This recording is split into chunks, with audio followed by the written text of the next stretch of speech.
Welcome to Page to Screen, the podcast where Nikki and Christina discuss books that were turned into movies and films that were adapted from books. As always, we do remind you that spoilers lay ahead. Now, we invite you to decide with us the age-old question, which is better, the book or the movie? Hey everybody, welcome back to Page to Screen. It's time to make the fire, fix the breakfast, wash the dishes, and do the mopping. Because today we're talking about what? Cinderella. I'm very pumped. Joining, as always, is someone I know knows how to accessorize a good shoe. Christina. Hi, Nikki. How are you? I think I'm just a little bit excited. Just a little bit. Are we talking about Cinderella? Or are we talking about the 1812 story Aschenputtel? Because I learned this week that Cinderella was named by the Grimm's brothers Aschenputtel. You're an Aschenputtel. God, look at that Aschenputtel. Oh, you learn something new every day. Oh my goodness. So yes, we are talking about Cinderella, and we actually read two different versions of Cinderella. Yes. Yeah. So and I'll go ahead and say, if you're okay with it, the movie that we did. Absolutely. We did Cinderella and Ever After, and Cinderella, I think both of us assumed that it was Grimm's fairy tales, which I still believe. Yeah. But I saw on two different websites that the Ever After people credited the oh God, now I forgot his name. That other guy. That other guy. It's Charles Perrault. He has another version of Cinderella that was updated. And I still believe, though, after reading both, that the Grimm's one is closer to Ever After. I did not like Sir Charles's version of Cinderella. Didn't it feel kind of like he took the Grimm's one and cut out all of the nasty bits, and now it sort of feels like one of those Christian, like, midday PBS versions of Cinderella? Yes. And the thing that bothered me the most, so we all know that in Cinderella, the stepsisters are awful. They're the worst. Awful people. I mean, you have to think about it in a way where it's like, are they awful because of their surroundings? Like, their stepmother's an awful person. Did it just trickle down and they're just like those kinds of people who are just like, oh, well, because my parents hated these people, I have to hate them too? Or do they actually hate Cinderella? It's never really explained. But in the Brothers Grimm version, they're just wicked. They're terrible people, to the point that birds peck out their eyeballs, which is so fitting. In the Perrault version, she's just like, oh my God, you guys, I'll love you forever. No worries about all that stuff that you said to me and how mean you were and all of that. It's totally mine because I'm a princess and I'm going to find you guys husbands. And she does.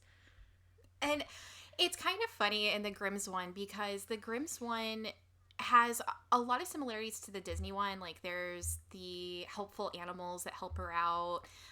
But it's in multiple times that she actually meets the prince. So it's like, I think 3 different times that they meet before the whole let's get together thing, and she moves out of the hellhole that she's in. And in it, when he goes to try on the slipper, the 2 sisters try to basically like swoop in and put their feet in the slipper so that they can marry him instead. And so one, it doesn't fit, so she cuts off her toe. The other one, it doesn't fit, so she cuts off her heel. That's fucked up, and I definitely remember that when I was a little kid and my parents read it to me, and all of us in the room were like, ooh, ay, that's like not so good. And I did not remember the very end of the book is that she marries the fucking prince, and then both sisters get their eyes gouged out by pigeons. I love that. I love the imagery to that, where it's like, you are so wicked you deserve to be blind. Like, that is that, because the whole thing with the Brothers Grimm's, the whole thing with fairy tales in general, are they're supposed to be books that serve a purpose to teach kids. Like with Hansel and Gretel, don't go into the woods. You're gonna get eaten by a witch. Don't do that. That's stupid. You know, there's like morals to all these stories. So with Perrault's version, it's just like, be kind and a prince will marry you and you can give your kindness to the people who are mean to you. And it's like, right. But maybe I'm petty. Maybe I don't want to be kind to other people. That's where the Brothers Grimm come in. And it's like, listen, you do you and you do what's right and you do what's good. And everyone around you who is evil and mean will have their eyes picked out by birds. Because that's what they just Here's my issue with the Grimms, though, is that you get the retribution with the sisters. Okay, what about the parents? That bullshit dad doesn't die. No. It's like the opening of the story, mom introduced immediately, dead. Yep. First sentence, she's dead. She's gonzo. She's deadzo. And all she wished was for her daughter to be, you know, pious awesome or and whatever. Sweet and kind and positive. Yeah. But the dad's still alive. And what just blew my mind was that he was still alive. I kept forgetting that he was not dead because I just assumed that no dad would allow his new wife and his new daughters to treat his first daughter like shit, but he completely does. And the crazy thing is every single time she meets the prince and she runs away, she runs away into some sort of tree, and then the dad keeps saying, cut that tree down. So it's just these men running to get axes to cut down the tree that Cinderella's hiding in. Well, he's always, because right before he does it though, he's like, that couldn't be my Cinderella.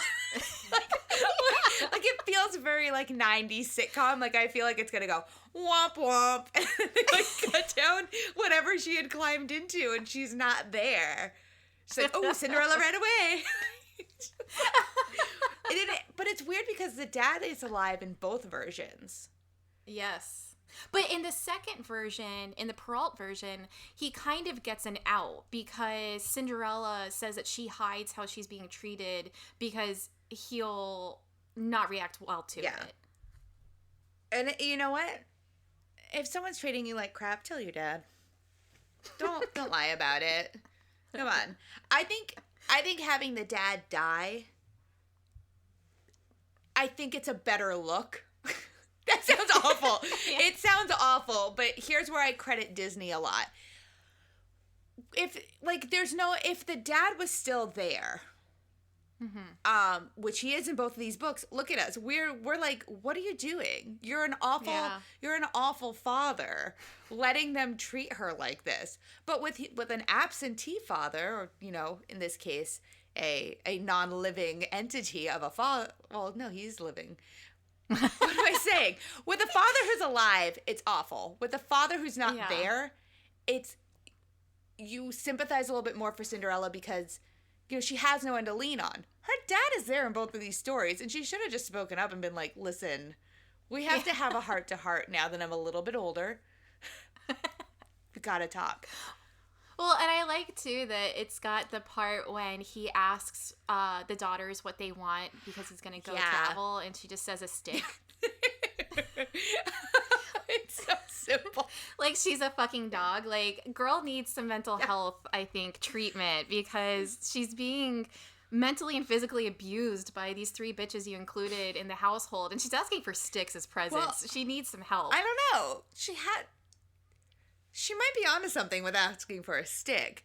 She is in the kitchen. Magic did occur with the stick. But no, not only that. This is a twofold gift. Yes, she could plant it and create a tree. Or if she's in the kitchen late one night, she could shave it down into a shiv. Either way, it works.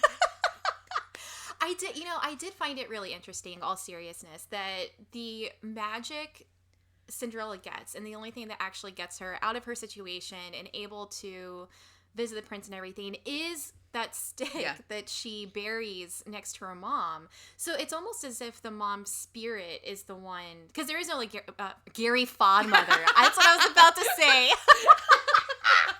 There's no Gary Fodmother. I'm gonna look him up on Instagram. Excuse me. Are you Gary Fodmother? There's no Gary Fodmother. It's just like this magic that's coming from the grave that she then gets like a dress dropped down on her. The birds help her out and like help her escape and everything. So it's almost like at least the way I read it was, it's almost like the deceased mom is the one who's providing all of this, which I thought was really cool. Yeah, I find that to be really beautiful, where it's kind of like I almost quoted The Lion King, you know, those aren't stars, those are the kings of the past looking down on us. It's That's exactly what the line is. Basically, I ad-libbed. But it's what I liked about it is this idea that, we always say that, someone's never really gone. They're always with us, always looking down on us. And this is one instance where it seems to actually be that her mom is watching what is happening and seeing what's happening and doing what she can from the netherworld to help her. And it's really sweet when you think about it that way. I mean, at least one parent's looking out for her. Yeah. The one who can do the least cares the most. Yeah. And I know we're not talking about the Walt Disney animated feature Cinderella, but I do want to point out one thing in that movie that really relates back to the Brothers Grimm, because it's kind of not the same thing. Period, exclamation point.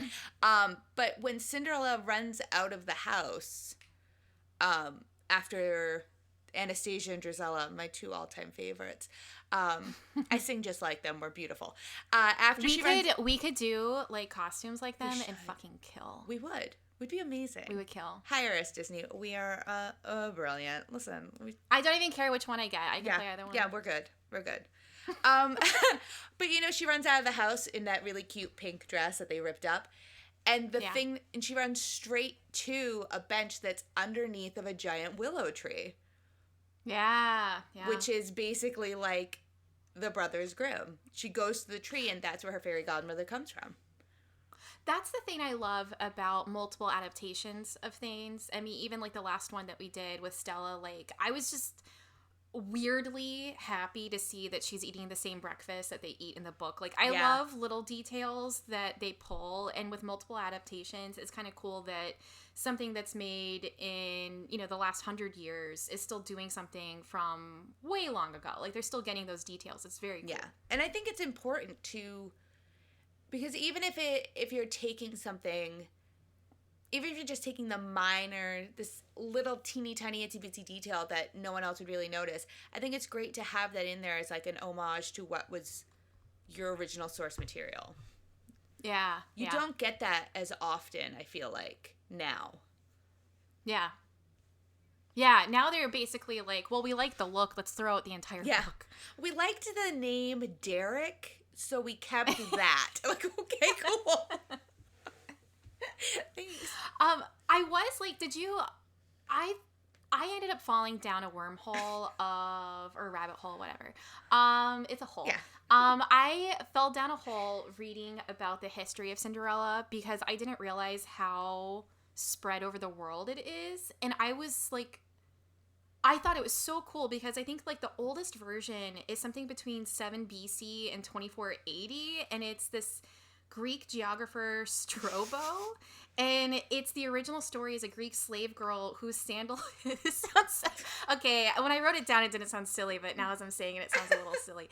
So what Strabo had said was that it was a Greek slave girl who had really awesome feet and sandals, and this eagle like flies in and picks up one of the sandals, which she gets really bummed out about. And then the eagle flies over to an Egyptian king who drops the sandal, and then the Egyptian king picks it up like, oh, that's a nice sandal. So then he goes door to door trying to find the girl who fits the sandal, and then he finds, I think her name's Rhodopus, and then she becomes like the Egyptian queen. I was like, what? That's so cool, though. I didn't realize it goes, like, that far back.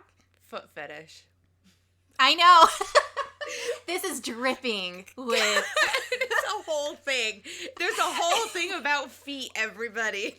It's just really And weird. it is universal. The whole world agrees that there is an audience for foot fetishes. And it's okay. Yeah. That's fine. I will say that in my research, a lot of the times when they talk about Cinderella... and they talk about the shoe, specifically, it is well, in like the Brothers Grimm and in the other one, it's not a glass. No, in the other one, it is glass. In the Brothers Grimm, it's just like a very fancy shoe, like gold and silver threads, which is more realistic.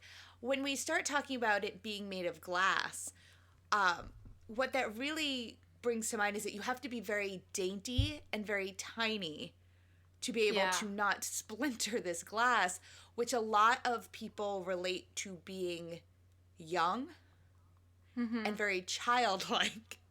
And that's where I stopped my research, because I didn't want to get into that. Because now we're getting into multiple facets of something very strange and awkward that I don't want to bring into the world. I already did, and I apologize.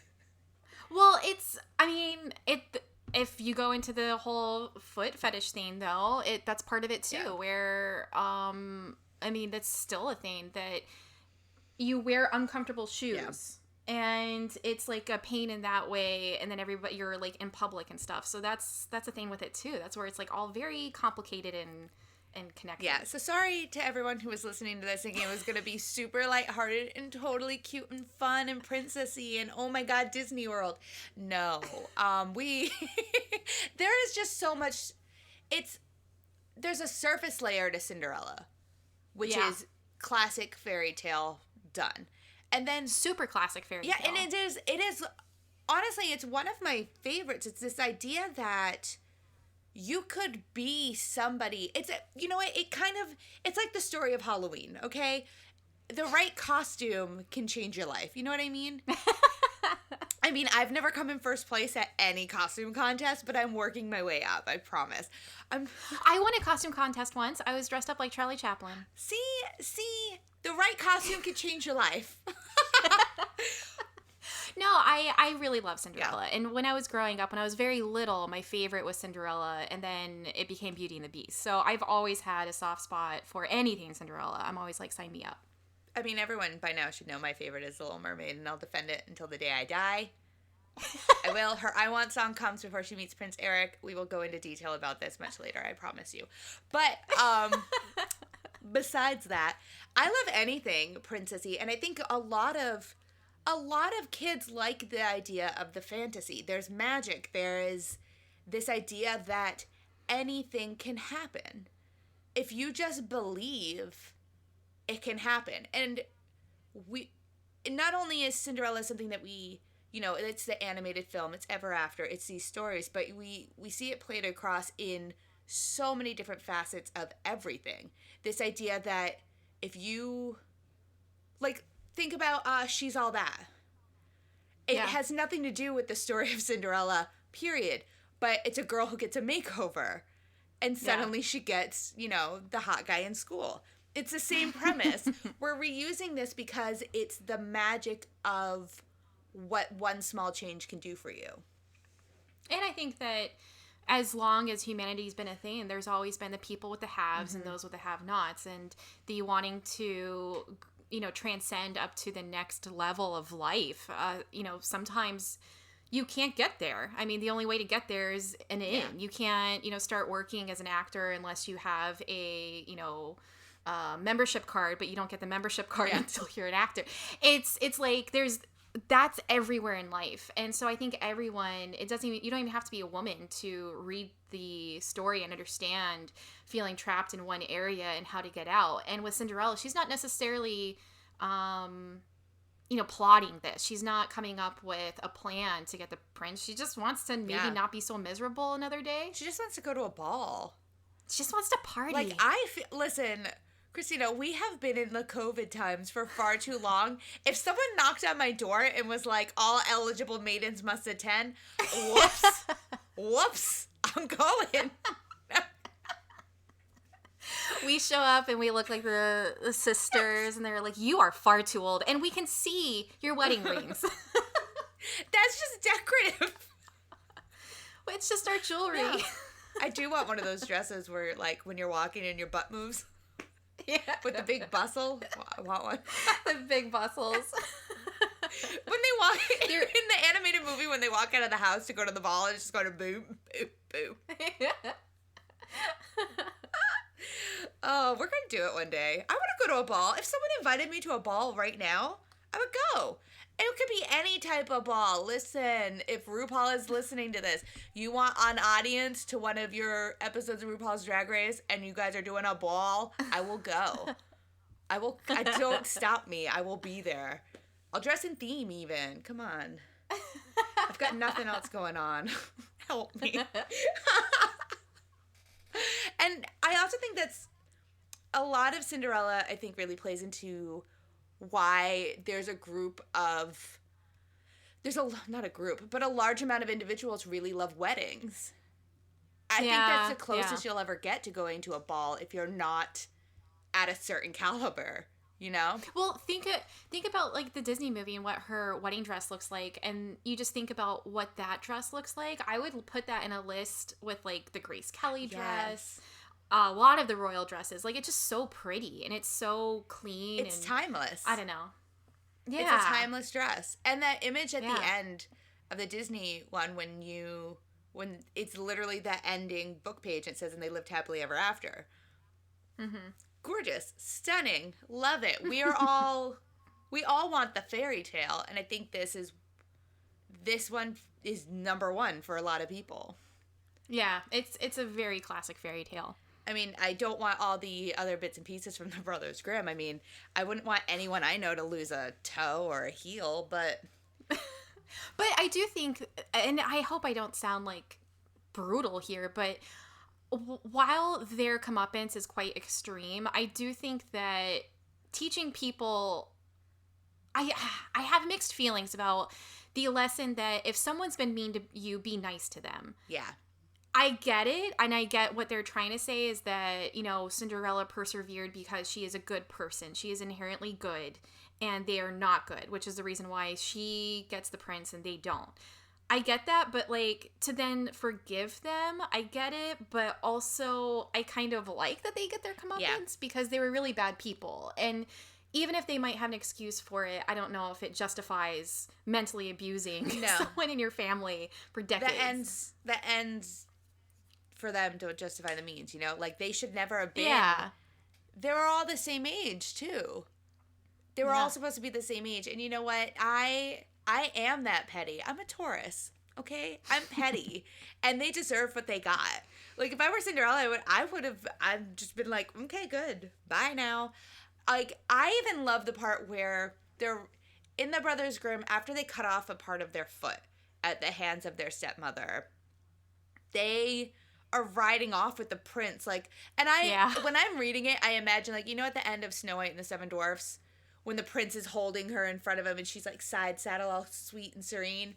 Yeah. I imagine it's like that, and there's a huge trail of just like blood, and they're like pale white and they're kind of woozy.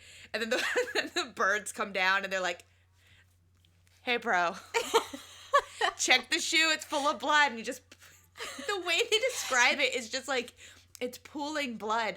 But my favorite part about it is, so the first one cuts off her toe. Then he rides back after he's like, "Oh, the shoe's full of blood." Then the other sister has to put on the bloody shoe. And then it's soaking in blood, okay? Because she cuts off her heel. Then Cinderella has to put on this shoe that looks like the elevator from The Shining. You know what I mean? Like, it is just... Like, can you imagine sitting there and just be like... And mind you, these were published in the 1600s, both of these stories, like a year apart. Do you know how often they were able to bathe? And this girl, that's a good point. This girl is putting on a shoe soaked in blood, and she has to put a smile on her face because now a prince wants to marry her and her bloody foot. It blows my mind every time I read it because I'm just like, did she get to wash her feet before the wedding? Did they give her different shoes? I'm so confused.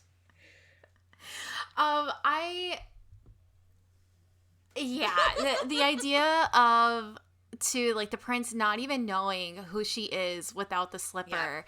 It's kind of like in What We Do in the Shadows when you find out that Laszlo gets confused about any dark-haired woman with a European accent. It's just like, I really hope that my husband needs more than just my shoe size to figure out it's me. Yeah, it's like, it's not like these balls were masquerades. At no point did they say that she wore a mask. Like, she was herself. She just put on a new dress and a pair of shoes. Like, I mean, what does that say about the prince that he was focusing more on her shoes and not on her face? It's the foot fetish. I'm telling you. He's one of those guys. It's fine. Had we added masks to a ball, it would have just cemented it as definitely a fetish story for kids. Yeah, that would have. But it would have given. But see, also adding masks would have given more of an explanation as to why he would look at her and not know who she was. Because there's numerous times where he's like, "Look over there," and it's like the guards are like, "Sir, it's like just a homeless person. It's fine." But if he had been looking at her face, you think he would have been like, "No, that's her." And I'm just like thinking about it now. The Grimm's one, it does kind of give a little bit more time for Cinderella and the prince to actually have like a meaningful relationship. Yes. Like they see each other 3 different times and talk and dance 3 different times. Whereas in the Perrault one, most of the beginning and end is gone. It's mostly just like the ball. Yeah. The ball and then finally the ending. And the ending doesn't have the whole cutting off thing. Yeah. And at least in, like, the Disney version, they do one dance, and then they spend, hours talking? Talking, yeah. Which, of course, is the most important part of a relationship, being able to talk to somebody. But, yeah, with the Brothers Grimm, I think that's the one story where they have the most, length of time to really get to know each other. Yeah. And that's the other thing. That's what I was going to bring about Cinderella, is that he loves her foot, but is he really going to want to be with this person forever? Yeah. I mean, I watched a lot of The Tudors, so I don't know what kind of monarchy the prince is trying to have here when he becomes king, but I do hope that they had a loving and meaningful relationship. Well, this is kind of like the funny thing that, Saturday Night Live, Shrek have kind of played off of, is that a lot of these fairy tales, when you really think about what the next few years of their lives are going to be, these are very damaged women. Yeah. And their relationships don't seem to have a lot of substance to it when they actually get together with their men. So, like, what happens to them? Yeah, there's really nothing. I mean, I do think about that a lot with The Little Mermaid, is that they spent most of their relationship not speaking to each other. I will give The Little Mermaid this. I don't think Eric ever asked her opinion on anything. And that's where I'm going to leave it. I love it. I'm not going to talk trash about it. But that's the thing with fairy tales, is that you just don't know. I think that might be a good time to segue into Ever After. Every time I say Ever After, I want to sing the song from Into the Woods. Ever After. We're not going to go there. But also, another great adaptation of Cinderella. Done very, very, very well. And touches on what we just talked about with the ending of the fairy tale. Yes. If anything, I think naming it Ever After, it's almost like the questions that we have, like, well, Eric doesn't really ask her questions. And, how can they live ever after? It's almost like they considered that in writing the script for Ever After. Like, okay, so how could they actually be happily ever after? What would be necessary? Talking is a good way to start. Now that we're getting into the movie, I'm going to say I have seen this movie so many times. Yeah. So many times that I found out recently while watching this that our favorite audio engineer and my favorite husband, my only husband, my first husband. Did he work on the film? He had never seen it. Yeah. I was flabbergasted. And the whole time I do that thing sometimes where when I've seen something so many times, the words just come out of my mouth. I don't think that I'm saying them out loud, and I am. And he keeps sitting there and he goes, do you know, like, the whole movie? Should we just turn this off? I'm like, sorry. I said I wanted 4-minute eggs, not 4 1-minute eggs. It's definitely one of those movies. This movie is, for those of you who do not recall or have not seen, you should stop this right now and go watch Ever After. It's so good. Unfortunately, you'll most likely have to pay for it. It's worth every penny. Yes. So this is a 1998 film that came out starring Drew Barrymore. She took it as a chance to reignite her career as a serious fun actress who is bankable on her own and also producing it. She is a boss, and I love her. And it also stars Dougray Scott and a bunch of Americans with questionable accents that I love, and no one will question them on this podcast. And Angelica Houston. You dropped the ball, Christina. Angelica Houston plays her evil stepmother. Well, and Drew Barrymore talks about how cool it was Barrymore and Houston in a movie together. It's so good. So good. So good. I enjoy the questionable accents. Drew Barrymore's accent is questionable. Everyone's accent is questionable, and I am here for it. I am here for it. I think this is what I said to my husband Carlos, who also says that he has never seen it beginning to end in one sitting and still has not. However, he started watching it like a third of the way in, and then he double screened it and pretended like he wasn't watching it. I saw him watching it, and I don't think he hated it. Nobody hates this movie. It's a good movie. I don't think I've ever spoken to... Should we do the rest of this podcast with fake British accents in honor of Drew Barrymore and Ever After? No. Would that just be offensive? I started doing it with the 4-minute eggs, and I immediately stopped. I was like, this is not a good idea. Play back my quote. It was not a good accent, so I immediately dropped it. That's my favorite thing to do now, is when I watch something where there's a lot of thick accents, I make Jesse talking to accents to me the whole time. We're terrible people. Listen, COVID has rotted our brains, people. We got nothing else going on for entertainment. I think it's funny that I don't think I have honestly spoken to anybody who has said that they hate this movie. Like, even people who are like, it's okay, they're not saying it's bad. They're just saying it's okay. I like what they do with this story. So the movie starts... I love it. I mean, okay, we're going to get into some math later. Don't laugh, Christina. Don't laugh, because we're going to have to do it. We're going to get into some math later. But it starts off with the great-grandchild of a woman named Danielle. Talking Danielle de Barbarac. I like too when Angelica Houston goes, Comtesse Nicole de Lancre? Yes. Oh my God, yes. She's really leaning into that French accent. So, we're going to talk about a lot of good stuff, everybody. But it starts off with the Brothers Grimm visiting to discuss their story of Cinderella. And so right off the bat, we know where we're at. We're in like the 1600s at this point, right? I think it's isn't it the 1800s and 1600s? Yeah, so we're in the 1800s. Her grandkids 1800s, and everything that's going on with her is 1600s question mark. And what I really like about this is how strong of a character Drew Barrymore plays. Yeah.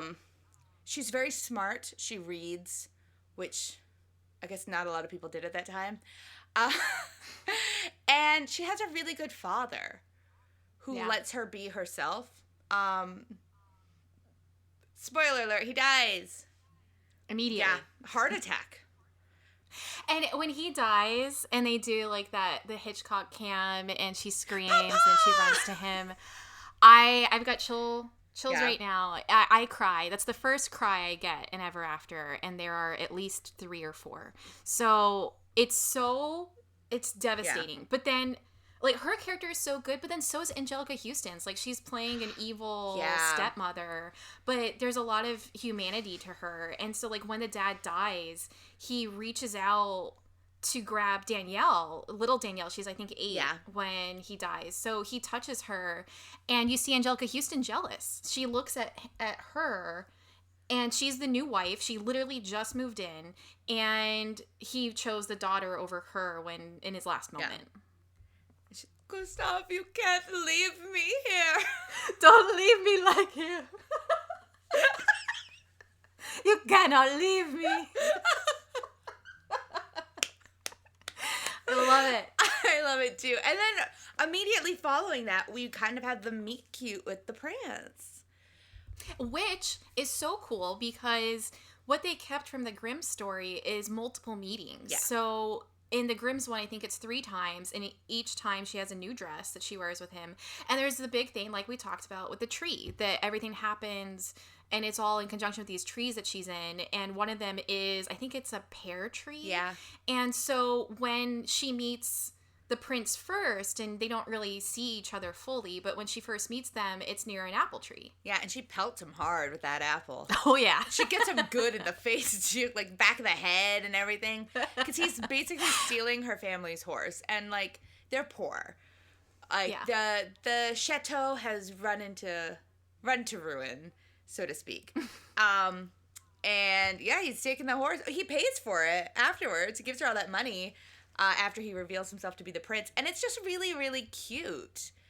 Like, I like the idea that they didn't beat around the bush and do, like, you know, like in Aladdin when Jasmine's pretending to be a commoner, even though she's wearing big, giant jewelry that commoners don't have money for. Like, hey, Aladdin, dead giveaway. Have you seen those earrings? They look like they're, like, 50 pounds worth of gold. Come on. Well, it's like Cinderella in her full Cinderella dress and just puts on a shawl. Yeah. It's like, I'm a commoner now. Look at me. I'm poor. No, you're not. You're just wearing a dirty coat. Like, go away. I also love I love Daniel's character, and I think it is probably influenced by Beauty and the Beast, which came out in 1992, so it's 6 years before, because there's a lot of Belle in her, where Belle loved reading and she loved books, and she has this relationship with her dad, and she mouths off to people. She says no. She rejects a lot of conformity that women are supposed to do, and Danielle definitely has that. And then she's also inspired by a real life woman that was well known around the time of, like, the French Revolution. What's her name? Diane de Poitiers. So she was, like, a real person, and even, like, some of the paintings of her, she even has, like, the brown hair that's parted in the center with the braids. Like, it's very similar. So it's kind of cool that she is just a stronger character. She's not just your average princess or average romantic comedy bimbo. Yeah. And I also love that she has a friend, a real friend, not an animal friend, and it's just another guy. It's a guy because it's Gustav. Yeah. Oh my god! Wait, is it Gustav? No, Gustav's her dad. Her dad, Christina. Oh, I messed it up. But she having our main heroine have a male sidekick, I think was a really interesting choice on their behalf, because, you know, a lot of times when it comes to, like, the princessy stuff, they're not tomboys, and now we finally have a princess who caters to that kind of side of girls, like climbing trees, you know, beating up other kids in the mud, you know, that kind of stuff. Beating up other kids. Throwing apples at princes, you know, all the fun stuff that tomboys do. Oh wait, it is Gustav. Her dad's name is Auguste. Oh, Auguste. Augustus Gloop. That is another questionable thing about this movie, is that, are they supposed to be French? Yes, they are supposed to be French. No one's French. Everyone's British, but they're supposed to be French. And is it Davinci Italian? Yeah. Super Italian. And fun fact for everybody, we're going to jump into this real early right now. Even if this was at the end of his life, he's like, okay, you know what? No, we're going to wait. I've got a whole thing to unpack with this. Let's keep going. I think you need to just let it out. I can feel you. It's like wrong. A box that's busting at the seams. It's wrong. It's impossible. It is physically impossible. Listen, I have done everything in my power to make this work. And it's not going to. I previously watched National Treasure and National Treasure 2 Book of Secrets back to back almost every single day for the first year of the pandemic, because my husband was obsessed with them and they were the only things he wanted to watch. You know what? People did weird things in 2020. We all had to cope in different ways. Yes, and I took it upon myself to do some mental math on that one. There's a lot of things that happen in both of those movies that does not make sense. So now I'm doing it for this one because I can. Basically, Leonardo da Vinci, okay? I can't believe I'm doing this right now. Let's see. So, once again, the brothers Grimm come and see the great-great-granddaughter of Danielle. And we know that... Okay, so far it checks out. Where's the problem? So funny. Which she talks to them about their story, Cinderella, which came out in... What did I say, Christina? When did I say the Brothers Grimm version was published? Did you say the 1600s? Yeah, I think it was published in the No, it was 1800s, I think. Yeah, I thought I read 1812. Yeah. No, the 1600s is the other one, Perrault. Perrault's came out in 1697. His is like the one that we're comparing this to now that we have that drama. But so 1812, it's the Brothers Grimm gets first published. Okay. In this movie, they're hanging, Danielle hangs out with Leonardo Davinci, okay? He was born in 1452 and died in 1519. So if we're being generous here and say this is 1519 when all of this takes place, because he did die in France, I will give them that.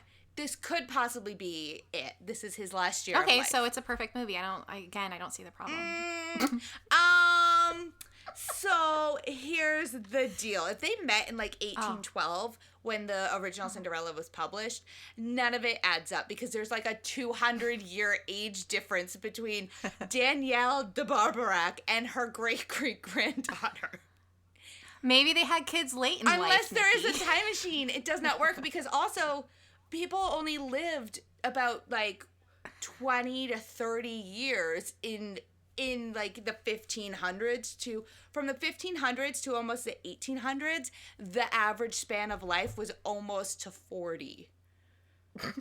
Almost made it. So even if we're talking the very end of like the last year of her life, not even, I didn't even factor in the fact that she could have gotten smallpox, or she could have gotten a flu virus that she had no idea was happening, the Black Plague. I didn't filter a food poisoning where they decided to use leeches to try and save her and they took too much blood. I didn't even factor in any of that weird stuff. There's no way the great-great-granddaughter is alive 200 years later to discuss, unless for some reason there's like a frozen embryo of her grandmother that is born a little bit closer to her age. The whole thing is off. Doesn't work any way you slice it. It just does not work.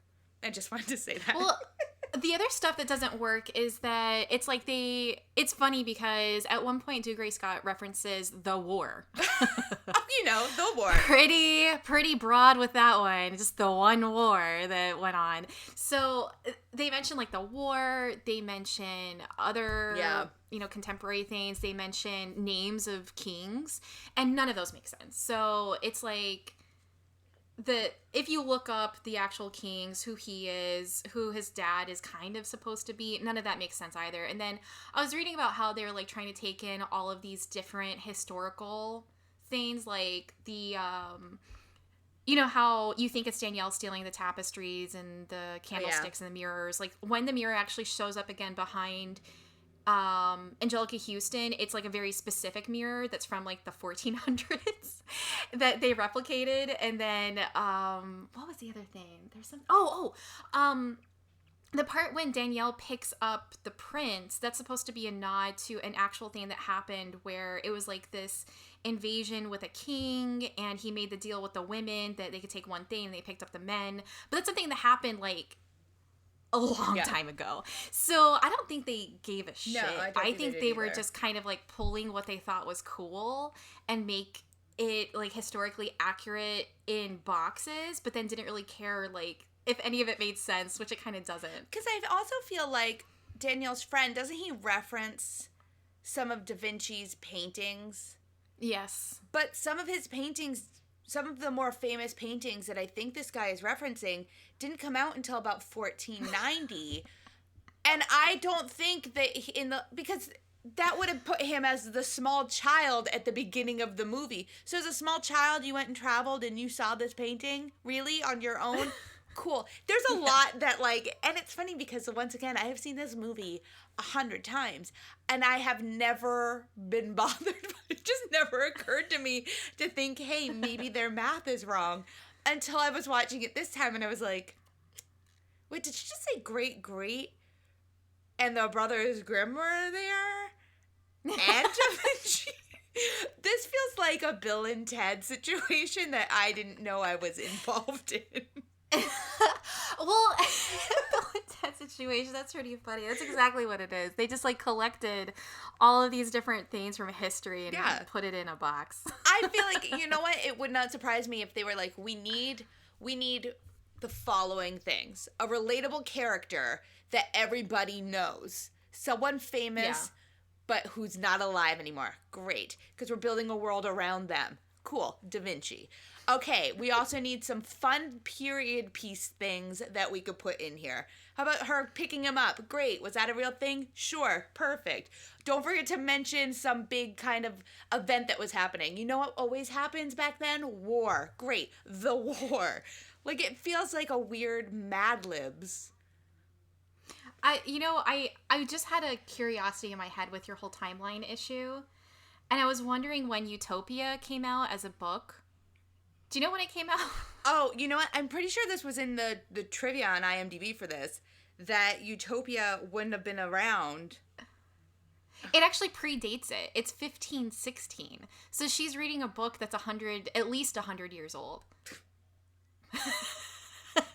Which is fine. I mean, you can read a book that's 100 years old, but the way it's said, it almost makes it sound like she's reading, like, if I said I'm reading Gone Girl. Like, it feels like it's more... No, technically, it would have been around. It would have been around for her. No, because Leonardo Davinci died in 1519. So, okay, here's the deal. I think the trivia that I saw about it was that there's no way in hell her dad could have given it to her 10 years earlier. Unless he had a time machine, went into the future, didn't kill Hitler, picked up Utopia, and came back. There's so much wrong with this, but the movie's still great. I don't care. Like, yeah. You have to toss it aside. Yeah, there's so many issues. There's so much wrong. They're so wrong. Everyone is so white, and there are so many issues. And you know what? I don't care. Put Da Vinci in everything. Give me some boat shoes. I don't care. Well, it's because it's like, there's, you can like poke those issues, and they're definitely there. But there's like so much good with this movie too. I mean, like we already talked about her being a strong character. She saves herself. She saves the prince. The prince never saves her. Ever. He never. He's not a good guy. Ever saves her. He's not a good guy. I think he's a good guy. He's just kind of mixed up. He doesn't know what he wants to do with his life. But it takes Da Vinci to be like, what is wrong with you? Before he realizes what he did was really, really wrong. Wait a minute. Okay. Because Da Vinci kind of takes place of the fairy godmother. Mm-hmm. He's the one that helps her. He gives her wings so she's able to attend the ball, which if I would die if I had those wings. Yeah, because where would a fish and a bird live, Christina? Then I shall have to make you wings. And my favorite part in that scene is when she goes, what? She says something like, you're a genius. He's like, yes, I will be forever known as the man who opened the door. No, Da Vinci takes place of the fairy godmother. But I think he also kind of takes place of like a Jiminy Cricket to the prince. Like he's the one that has to be the magical person to tell him what is clearly in front of him. What if Da Vinci isn't real? No, Christina, I saw The Last Supper in person. He has to be real. Stop. No, not the real Da Vinci. I mean the character Da Vinci and ever after. Jesus. Wait, are you telling me that everybody who has a line with Da Vinci is just having some weird fever dream? Yes. They're having a shared hallucination of an old man. Yes. Maybe they all ate like a poisoned apple from her yard and Da Vinci's not real. No, you know what would be more believable is if Da Vinci is around in Paris at this time, but this old guy's running around and his last name is also Da Vinci, but his first name's like Matt. And everyone's like, oh, Mr. Da Vinci. And he's like, Si. Steve Davinci. Hi, it's me, Greg Davinci here. When we talk about like the aesthetic of the movie, though, I think that's one of the things that like all women like really gravitate to, and it's something that's sort of missing from a lot of the prior fantasy films for girls, because they do have the historical stuff, and we love it. We love historical stuff, even if it's wrong. It's okay. We like seeing Da Vinci. It's cool.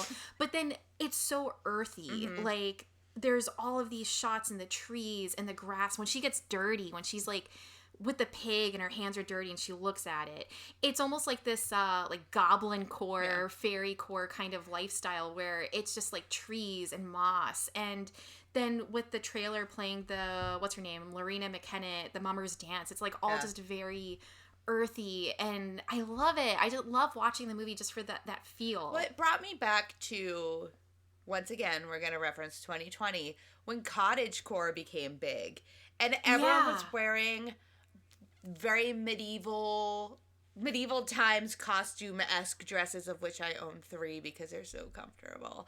But everyone was dressing like we all were in Renaissance paintings. We all were having picnics in the park. We all wanted to go to salons. You know what I mean? Like, it was very rich, and we all wanted to live in cabins in the woods with mushrooms and bunnies. Yeah. Nobody's doing that anymore, but like I live for that kind of out there, like a beautiful little house with a nice patch of land and an apple tree in the backyard. That's all you need. That's what I want. And when they're out and they're getting the honey, when they're at the what's that, the bee house called? A hive. Thank you.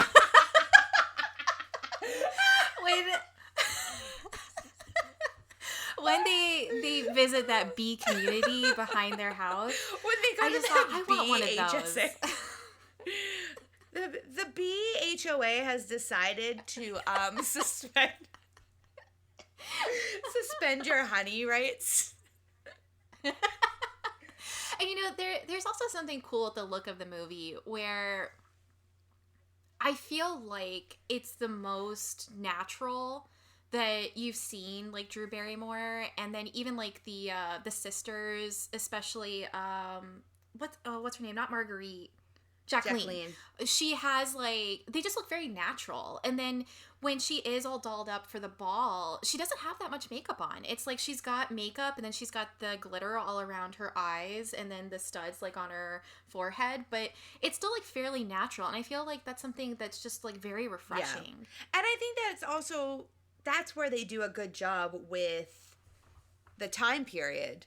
Most women didn't have makeup. I mean, glitter, that wasn't really a thing unless I guess they... It's okay. I let it pass. But, like, you know what I mean? Like, not everybody was nobody was really wearing makeup. There wasn't really a thing that people had. Yeah, you had powder, but you didn't really have much else. Well, and it's cool at the ball when you see Angelica Houston because she's got that really heavy white powder on. Oh my God, every costume is just so good. Do you have a favorite costume? I think everyone has a favorite costume. Come on, Da Vinci didn't make wings for nothing, Christina. That dress, when she walks up those stairs, I know, and the light just hits her, and everything stops, and she whispers, just breathe. It is one of those things where you just stop and you're like, oh, okay, I see you, I hear you. And I love it. I love it so much. See, I love that dress. It's like my number one, but the one that always kind of makes me question things, it's the dress that she wears when she goes to the ruins, the red one. Yeah. I love that dress. That's really good too. I love that dress. I love it on her. I think it just like complements her really well. And it's like that scene's so hard because the prince has finally like kind of come around and he's got enthusiasm and he's driven, and then she's like in physical and mental pain. Oh, it's so good. You know what outfit I didn't like? Like, do you have one that you don't like? Hold on. Let me ask you. Do you have one that you don't like from this movie? I don't necessarily have like an outfit that I don't like.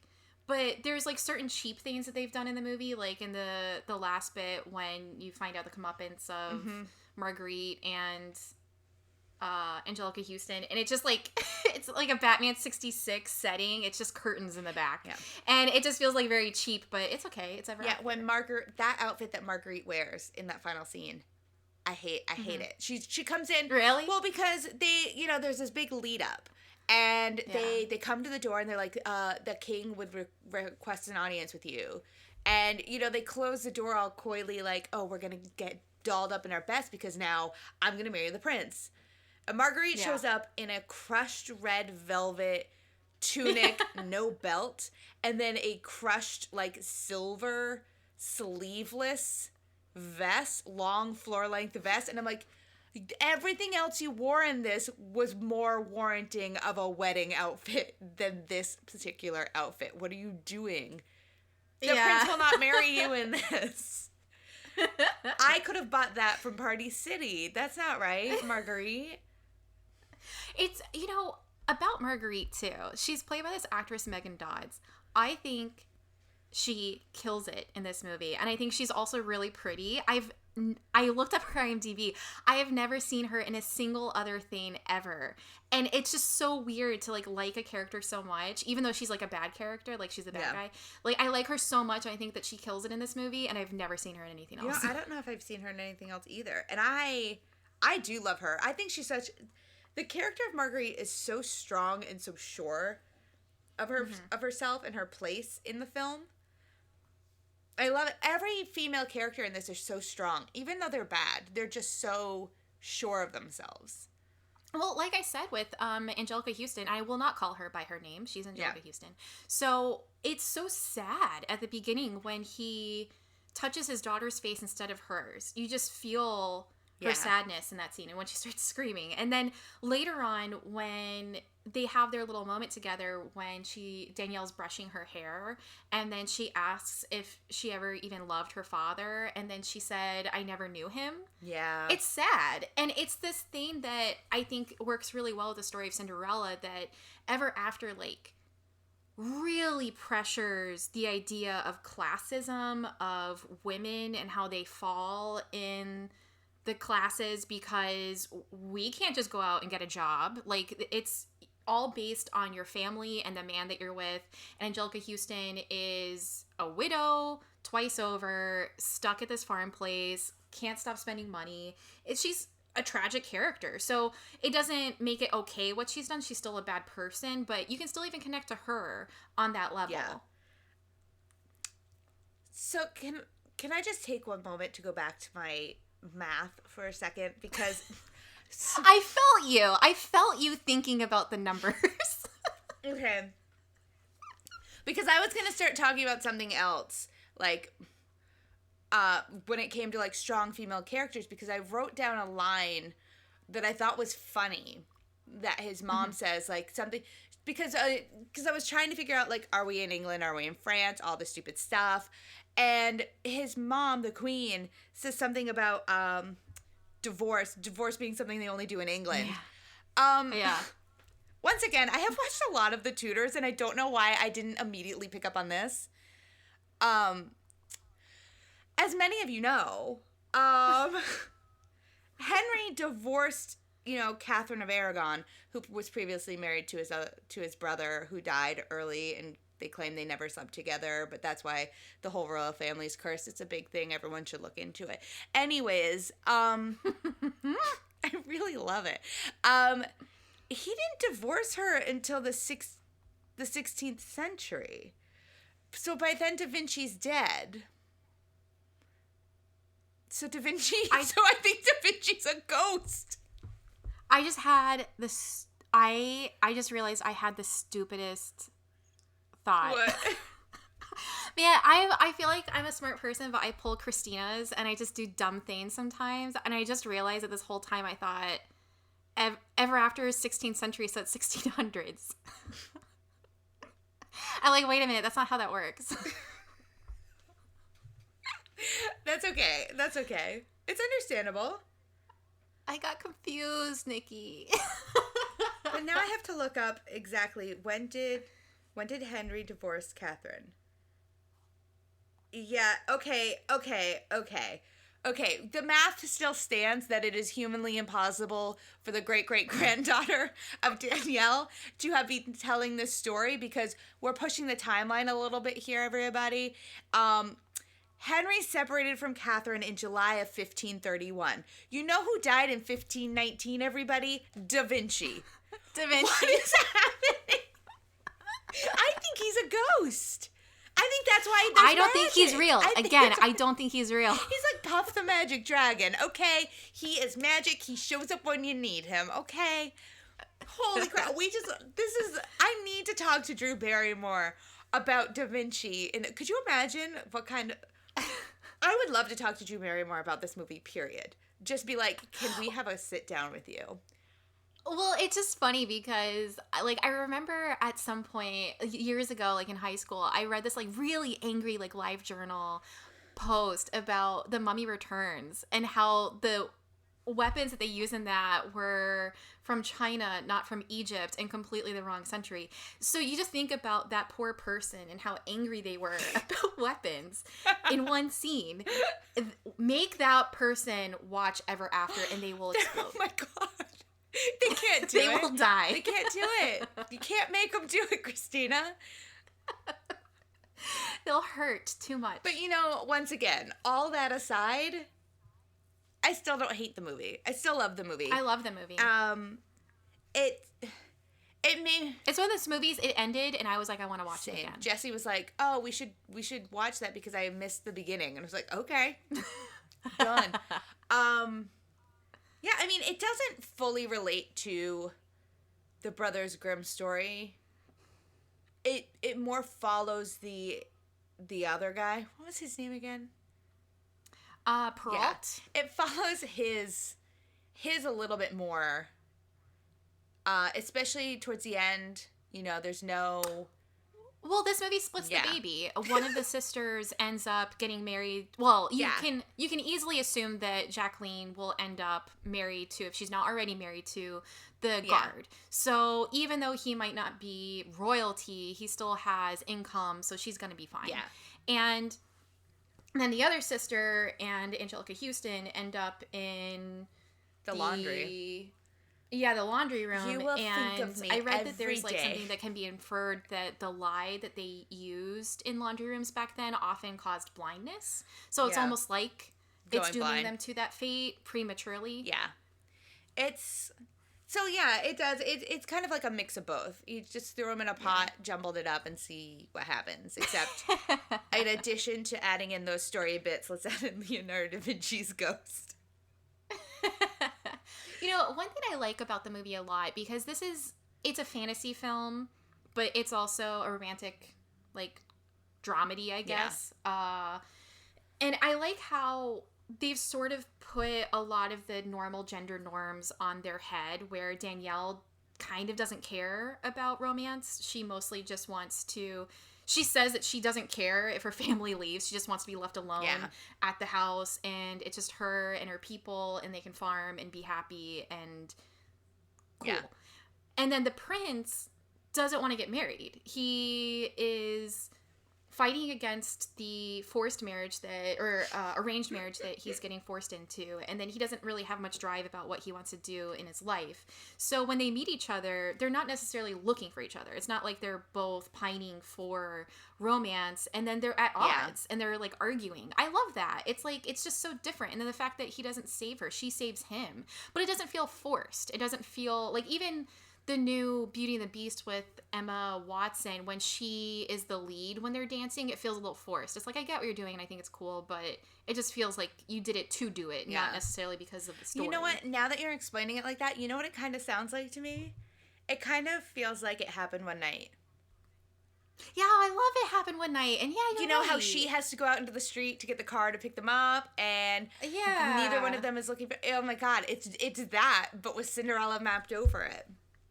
And it's that same playful energy when you're watching It Happen One Night and they allegedly don't like each other, and it's like, when are you guys going to bond? Because your chemistry is off the charts. And it's the same. Yeah, and oh my goodness. Ever After, they're like arguing, but they're clearly perfect. Okay, we have to talk to Drew Barrymore and find out if that was also an influence for this film.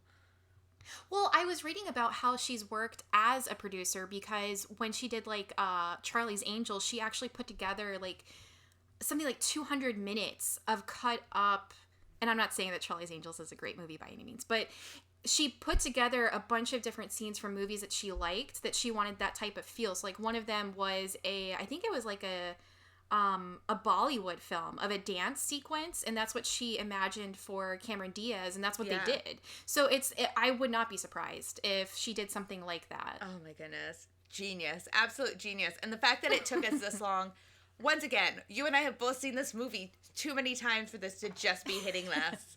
But you know what? That's what this podcast does. We don't really think about anything when we're watching it. We're just mindlessly watching it or mindlessly reading it. It's when you really have to do the work on the back end that you're like, wait a minute, that's Da Vinci's ghost. I'm happy that Ever After came out in 1998. I mean, I was 8, you were 9? So we are that really cool age. I always love kids around that age because they're still little kids, but they kind of have these growing brains, sort of like little mini adults.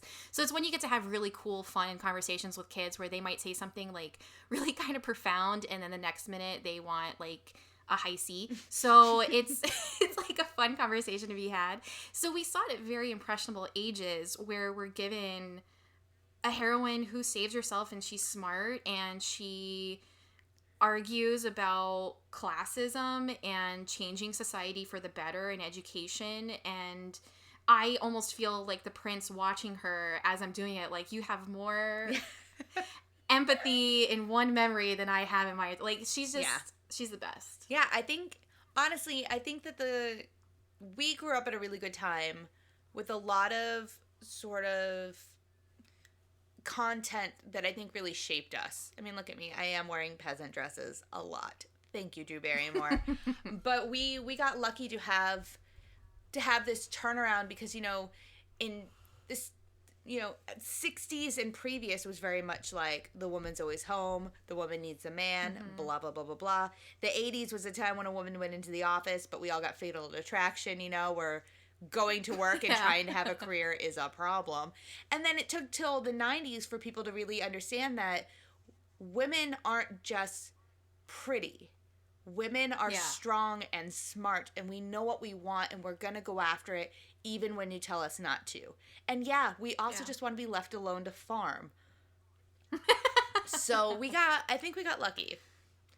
Yeah. And I will say I only have like one more thing to say about the movie. And that is the wedding scene is probably my favorite scene in the whole film. With the girl crying, and then she runs at the guy. When she goes down to kneel and she just goes, I love that. Every time. I crack up. I love it. I love it so much. But I love that part because it's such an ugly cry, and I'm so glad they went hard at it because it both makes me laugh, and then also I love when I have more of a desire for her and that dopey looking guy that she runs at than Edward and Bella. Like, I love them so much together. I want their story. I want their story so too. bad. And this is my dopey husband, Carl. Love him. So I guess I really don't know what else to say about the film. I have 1,000 things more to say, but I don't know. All I can say is I think this movie is a really fun adaptation. I think that they were really intelligent in like getting all the pieces. Like, one of the other times I cry is when she loses her slipper. Yeah. When she's running away from the ball and she loses the slipper, and then she looks over at, I was going to say Leonardo DiCaprio. See, it happens to everybody. I must have done that 3 or 4 times when sending messages to Christina after I watched the movie. When I was trying to tell her my math, I said it and I was like, wait a minute, he wasn't there. But when that happens, it's so good. Yeah. And then I love when she's getting ready for the ball and she's worried that the prince isn't going to accept her, and Da Vinci's like, of course he will.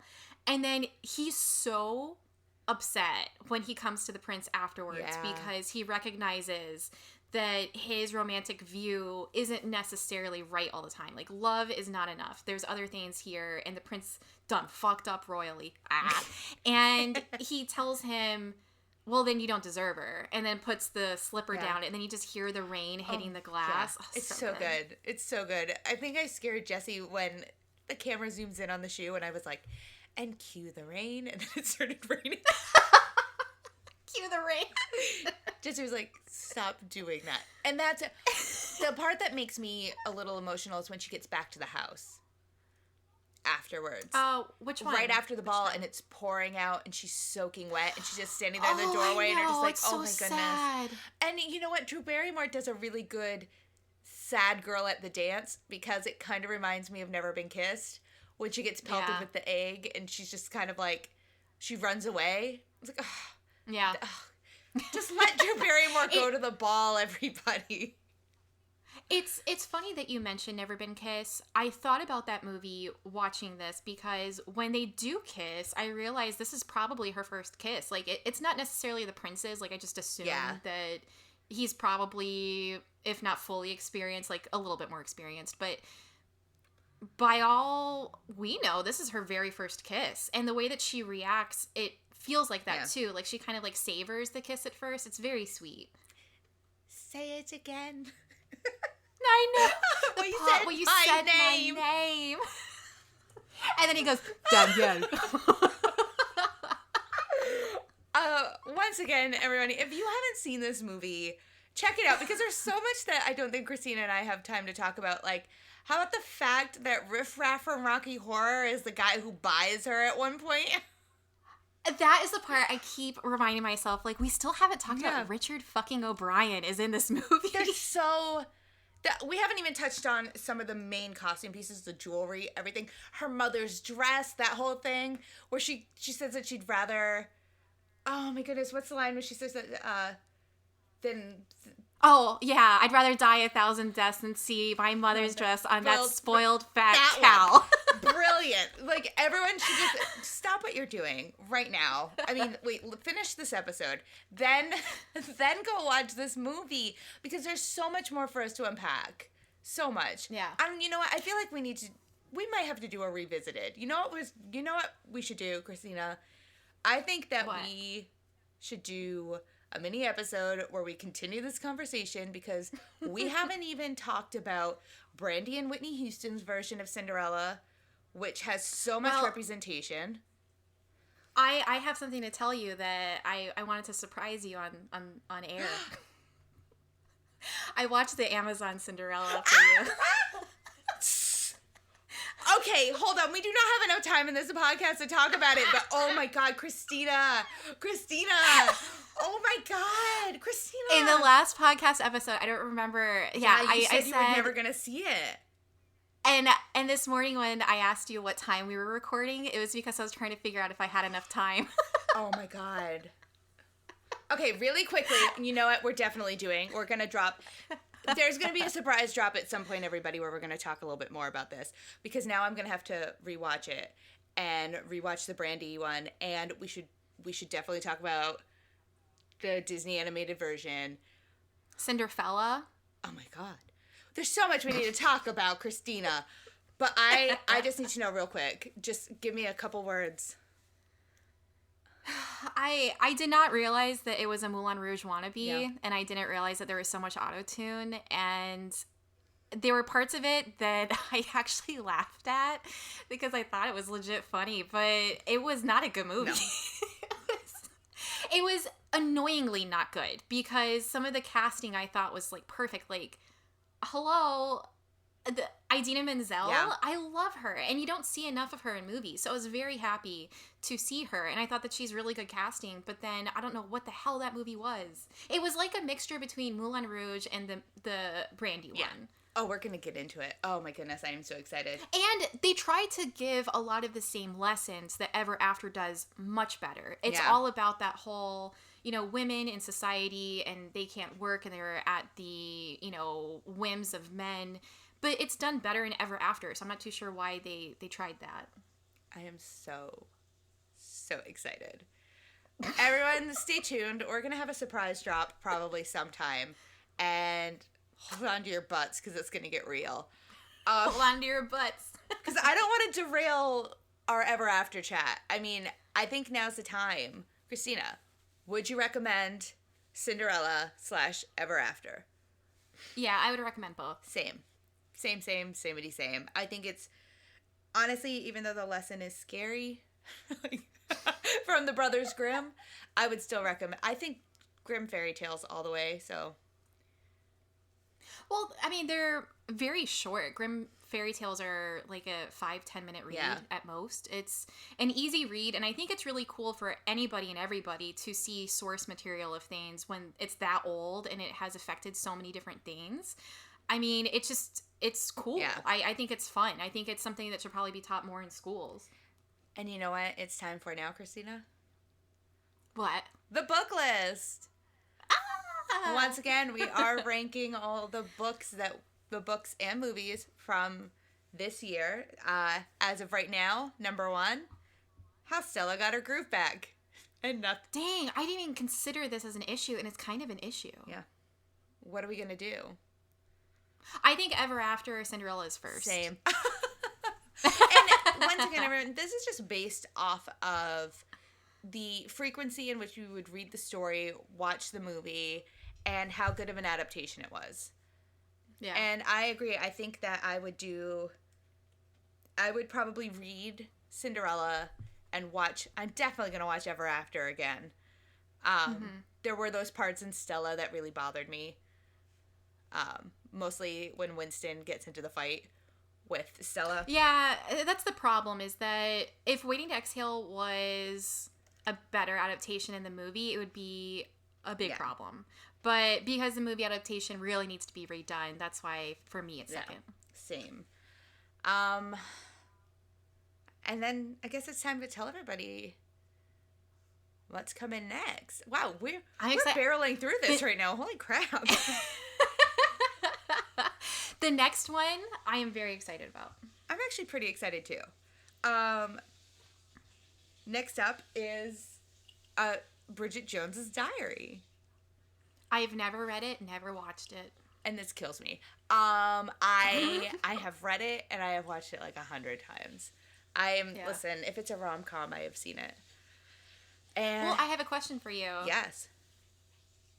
Ooh, without giving me anything about what I'm about to read, how would you compare her as a strong post-feminist heroine like Danielle?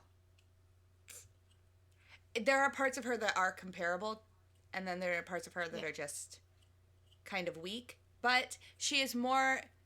here's how I'll explain it to you. Bridget Jones's Diary is basically Pride and Prejudice. Ah, is it really? Is it? It's a modern-day remake of Pride and Prejudice. Wait, are you serious? 100%. Are you serious? 100%. Ah, that made me really excited. And I'll go even further. Do you know who's in the movie? Well, I know, isn't it? It's Colin Firth and Hugh Grant. Hugh Grant. Yeah, right? yeah. It's basically like watching Love Actually, but better. Yeah. Yeah. Sorry to everyone who likes Love Actually. I really love Bridget Jones. I love Love Actually, and it's a special movie for me and my husband. I watch it every year, but I'll tell you what, every year I kind of grown a little bit more. Yeah, see, I think you're really going to like Bridget Jones, and I'm super excited about it. I'm very excited about it. Oh, okay. It's gonna be fun. It's gonna be a fun time, everybody. I mean, that one's got its problems too, but it's gonna be fun.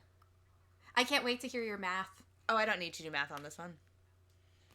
This Spice Girl song came out in 1998, and this movie... I do apologize for how excited I was about disrespecting. I love it. I love deep dives, and it's just funny because with the timing of things, it is really fucked up in Ever After, and I didn't realize how fucked up it was until you opened my eyes. Well, then it went even further by saying that they're talking about the divorce in England, which did, and I'm like...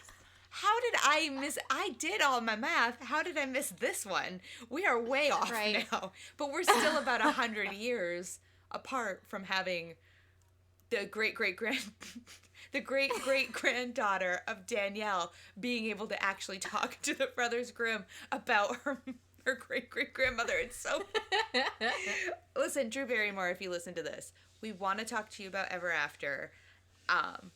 And we apologize if we offended you with our math. And by we, I mean me. I'm sorry. Oh my goodness. And I think that's a good place to leave it, with an apology. So many thanks to Jessie for being our Leonardo Davinci of the podcast. Aww. I did not make him dress up while we watched the movie. I just wanted to clarify that. I know we mentioned it at the end of the last episode. He's fine. He's normal. He was mad when he listened to the episode though, and he goes, "Wait, I have to be Da Vinci?" Sorry. Yes, I'm sorry. Now you're a ghost. We're excited to be the ugly stepsisters. Yeah. You can be Da Vinci, yeah. Okay? Anastasia, Gisela. Sing sweet. No. Oh. And as always, thank you so much, Christina. I cannot wait to continue the Cinderella conversation with you. It will happen. We'll have a little mini episode at some point, and we'll keep going. It's going to be good. All right. And thank you all for listening, and we'll be back with Bridget Jones's Diary. Yeah. Whoop, whoop. All right. Well, bye, Christina. Bye, Nikki. Nicole? Countess Nicole Scola Thompson. Say it again. Oh, yes, our cousin, whom you like to call Cinderella. Say it again. The part where you said my name. No, but seriously, say that again. Danielle. Okay, goodbye, everybody. Bye.